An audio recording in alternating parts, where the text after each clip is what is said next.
All right. Grateful today to have Owen Strachan with us. Thank you for taking a few minutes to talk about ministry and preaching and theology with us. So first of all, just good morning to you. And I know you're back from London. Hope you are adjusting back. You come back from London, you got a time change, and then the daylight savings time change. So you may have no idea what time it is at all right now, I'm guessing. I feel like I am on Mars, but it is a happy Mars. Yes. Yeah. Thanks for having Yeah. me. I'm not sure what time zone Mars is, but you're learning it as we go here. Exactly. Let's talk for a minute about the church. What do you see as the biggest challenges facing the church? And when I say church, I'm talking about churches trying to be faithful, not churches who would be weak on inerrancy, those kind of churches that are trying to do it right. In those churches, what do you see as the biggest challenges that we face right now today?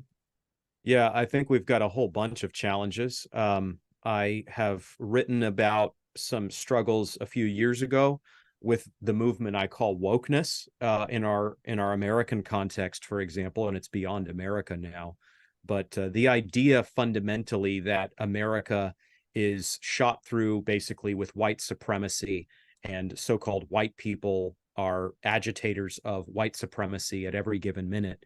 That has been tremendously divisive to the church. It's cut through many congregations, and it's been very hard for a lot of us. So that's one thing that a lot of people are facing. Those in secular jobs and corporations or teaching in schools, they're facing these ideologies in different forms all over the place. We're seeing a crisis in manhood, Michael. So I've written about that as well. My new book is called The War on Men. And don't have to talk about the book much, but just honestly, men are not just struggling today. Men are in crisis today. And young men really have lost the script for life. And you're seeing that all around you. A lot of even good churches now with fathers and mothers who have tried as best they know how to raise sons into adulthood, ideally by God's grace, Christian adulthood, are watching as their sons are just struggling greatly and not really moving into traditional adulthood. My approach to that kind of issue, Michael, is not to just go to those young men and grab them by the collar and call them an idiot or something. I want to help them. But that's a real challenge today. Thirdly, I think we're seeing a real crisis of discipleship, where there's just a lot of people who, in terms of the home, and then in terms of local churches they've been in before they got to sound and strong churches, never really had anybody take notice of them, disciple them in the Christian faith, call them out on sin, encourage them in the truth, nurture them in the truth. And I think we're seeing the effects of that as well. So building from that, when you mentioned specifically some of the challenge of men leading like godly biblical men, not worldly men, and the problem that creates them with raising the next generation of young men, learning how to be men, or in this case, not learning how can the church do a better job of bridging that gap? What can a local church do? Just what can a normal, faithful local church in any city USA, what can they do to better train their men to lead and serve like biblical, bold, courageous men? And then as a follow-up, how can we also do the same thing for our young men and give them better examples to follow? What can a local church actually do to make some progress here? Yeah, great question. I don't think there's anything miraculous or silver bulletish that needs to happen, to be honest with you. I think it all starts in the pulpit. I think it starts with, ideally, a godly senior pastor, whatever you want to call him. And then that senior pastor is a discipler himself. I think discipleship and shepherding, by the way, has been a little bit minimized in our circles. I am all in on strong preaching and a pastor giving the burden of his time even to developing a strong sermon. So I'm all in on expository preaching and all that it entails. And it doesn't happen in an hour at McDonald's, right? It takes a lot of work. But fundamentally, we can't downplay actual flesh and blood shepherding and discipleship. So you need a lead pastor who, at the very least, is seeing himself as shepherding and discipling in a form the elders. Not that he's the babysitter of his elders, but you know, they read a good book together every quarter or something like this, and they talk about it for 30 or 40 minutes at the elders meeting before they get into the nitty-gritty of church business. And so that pastor is in some sense shepherding and discipling the elders, and then the elders in a very Christ to the apostles kind of way in terms of a model.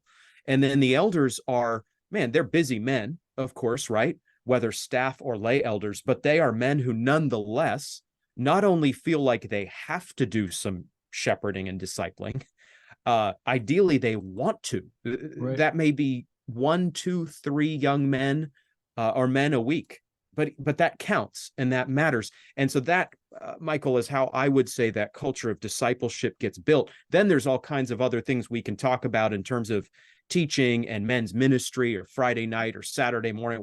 There's a lot of freedom we have in terms of the church calendar, but it's started by and it's driven by a pastor and then a body of elders who themselves shepherd and disciple, not merely out of obligation, but out of joy.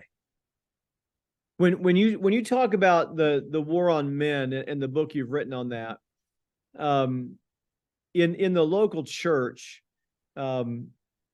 we want our men to be bold, yes, courageous, yes. But if men sense a war on themselves, it stands to reason that for some men, they're going to respond to that by wanting to be going to war to win that war that's thrown on them. Yeah. And so as you and I have recently talked about, if you've got this dichotomy between people who are weak or brash, what you're arguing for is a different choice. Not to be weak and not to be brash. Right. Help us think through what you are arguing for. What is that kind of third plane that's not just arrogance and harshness, but also not just being weak. What is that third plane that you're arguing for us to be on? Yeah, great question. You've got Gideon in the book of Judges, and you've got Samson in the book of Judges. And that's a marvelous counterpoint. You've got Gideon, who is afraid almost to go out and get a cup of water for himself. He's so fearful and timid and soft. And then you've got Samson, who does not give a second thought to going and getting what he wants. He literally sees a beautiful Philistine woman and says, "Get her for me," to his father and mother. It's in the text. And so there's the poles of manhood, I would argue. There's weak, effeminate, soft manhood. And then there is brash, arrogant, thoughtless manhood. The Bible is calling men to be strong. You think of 1 Kings 2:2, be strong and show yourself a man. Well, there you go. Manhood is strength. It's godly strength. But that is not the strength of brashness. It's not the strength of arrogance. It's actually the courage. It's the commitment to follow God and to kill your sin and to strive to be holy and humble and a servant's heart by the grace of God. That is what the strength of God manifests in. Do biblical men, do saved men, Christian men, make decisions, lead their home, lead their wives, lead in the church, lead businesses, et cetera, and so on? Yes, those are all elements of strong manhood in the scripture. But the major form of strength that men dedicate themselves to on a day-to-day basis, Michael, is not D-Day Part 2. There's battles to fight for us in the church and outside the church, absolutely. But the major work of our lives as godly men is honestly to die to self, love our wife, most of us are married, love our children, not provoke our children to anger, build our vocation, serve our church. That's where the strength primarily goes. And that's what we need to help men understand. Yeah, no, I think that's really helpful. Maybe just one last question. When you think about churches who today are doing well, they are staying faithful, they are making disciples, they are doing the things that you talked about, churches are kind of in crisis because they're not doing it. Are there 2 or 3 characteristics of those churches or 2 or 3 values of those churches that you see that help describe or define a church who's doing it right and staying faithful? I love that question. Fundamentally, a biblically tethered church. You think about sea captains in the ancient world when you didn't have planes to traverse the world by.